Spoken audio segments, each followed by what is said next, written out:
Hello, my name is Jason Augustowski, and together with my partner Meg Dixon, we read the book Teach Like a Champion by Lemov. Now this book is full of 49 different strategies that teachers can use in the classroom to help them think of different kinds of ways for students to succeed and get on the path towards college.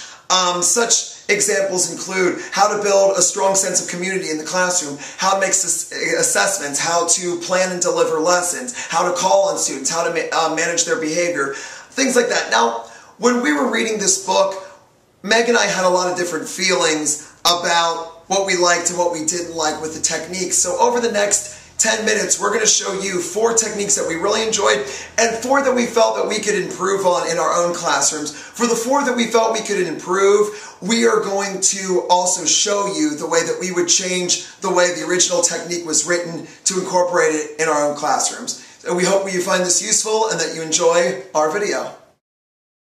So who can name all of the coordinating conjunctions for me? Jason. For and nor, but, or, yet, so. Correct. Moving on. This is a technique that Lemov calls don't flatter and don't fuss. It's his idea that we shouldn't act too positive when students get an answer correct because we're basically telling them that we don't expect correct answers from them all the time. For me, I think correct answers deserve positive feedback, so I'd rather my classroom look a little bit more like this. Okay, so who can name all of the coordinating conjunctions for me? Jason. For and nor, but, or, yet, and so. Great job, Jason. I'm so pleased that you remember the fanboys.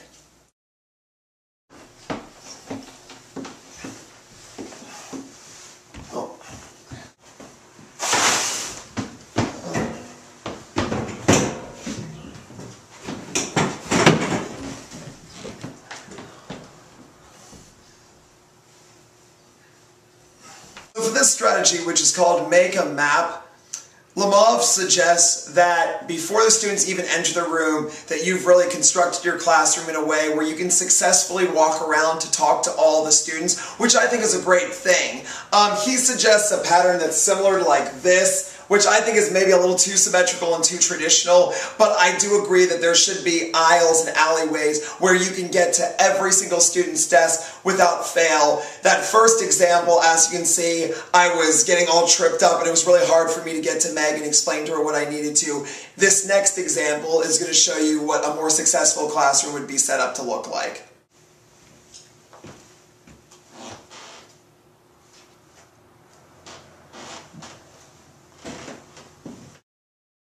Alright guys, we just finished our lesson today about how to make connections with the text. The connections once again are text to self, text to world, and text to another text. So I hope you guys learned a lot, and I will see you tomorrow.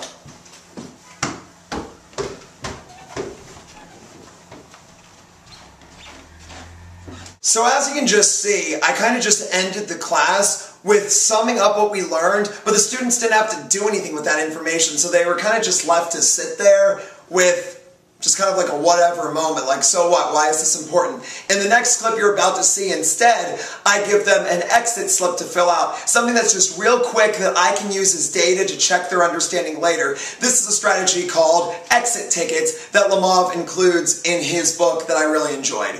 Alright guys, we just finished talking about how to make connections with the text. So what I want you to do real quick at the end of class is write for me 3 connections that you can make. These connections should be text to self, text to text, and text to the world. So with the book you're reading right now, give me one of each of those 3 kind of connections.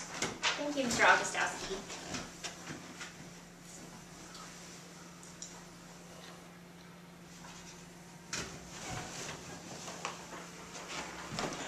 Thanks, Meg. Thanks. Thanks, Mr. Augustowski. Thanks, guys. Alright guys, when I'm talking about a person, a place, a thing, or idea, what part of speech is that? Dixon. I don't know. Okay, let me try to see if I can find someone who does know. A person, a place, a thing, or idea. Yeah, Meg. A noun? Great job. Now, as you can just see, I kind of just let the student who didn't know the answer just kind of get away with it. In a technique that Lemov calls no opt-out, he suggests to do what we show in the following clip, which is to call on a student that actually does know the answer, then go back to that first student who didn't know the answer and have them repeat the answer so that that original student knows they're not going to be able to just opt out. You can't just say, I don't know. Eventually, you're going to have to say the right answer. Alright, so I have a question for you guys. If I'm talking about a person, a place, a thing, or an idea, what part of speech is that? Dixon. I don't know. Oh, well, I need to find someone who does know this answer. A person, a place, a thing, or idea. Meg. Is that a noun? That is a noun. Great job. Okay, now, Dixon. If I'm saying a person, place, thing, or idea, what is that? A noun. Good job. Whoa! Oh, Jonas Brothers poster? Whatever. Jason, you are suspended. What? What are you talking about? I've never done anything bad before. I told you the first day of school that there are no warnings and this kind of behavior is not tolerated. That was an example of what Lemov calls no warnings, and the title is pretty self-explanatory. Lemov says that warnings tell students that a certain amount of disobedience will not only be tolerated, but it is expected.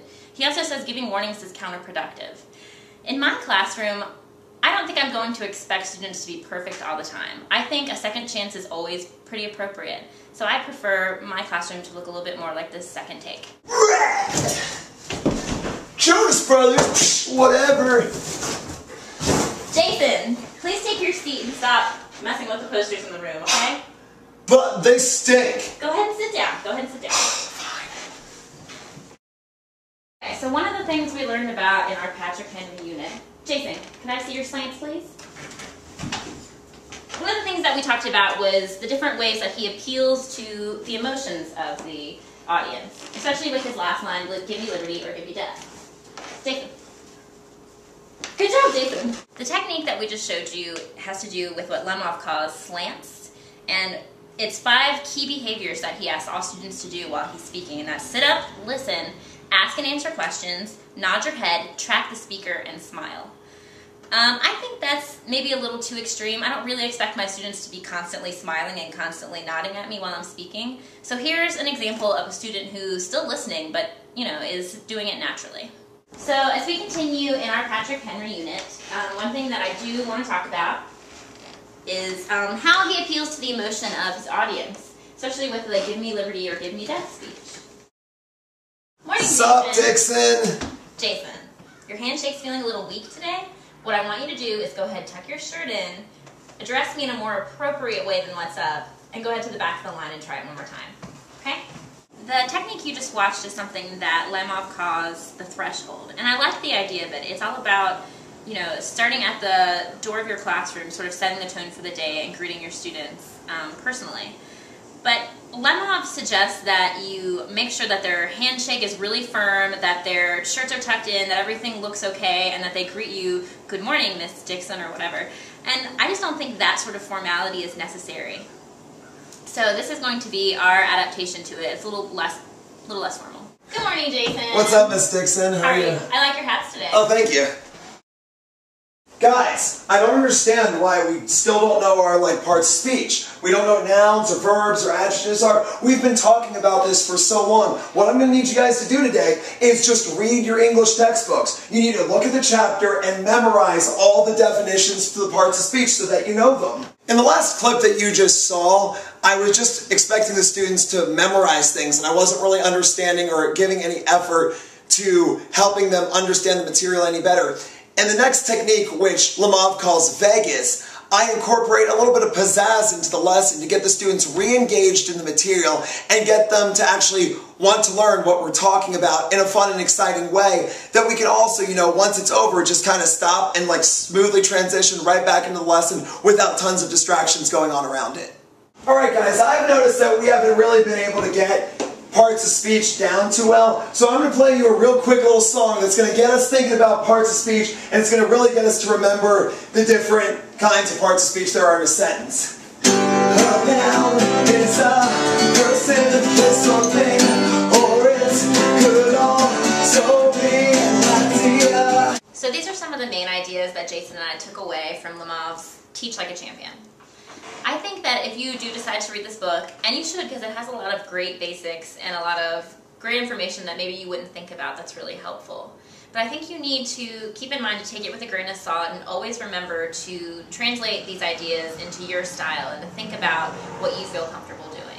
These tend to be a little bit more strict and a little bit more structured than I think I would personally like to for my classroom, and Jason as well.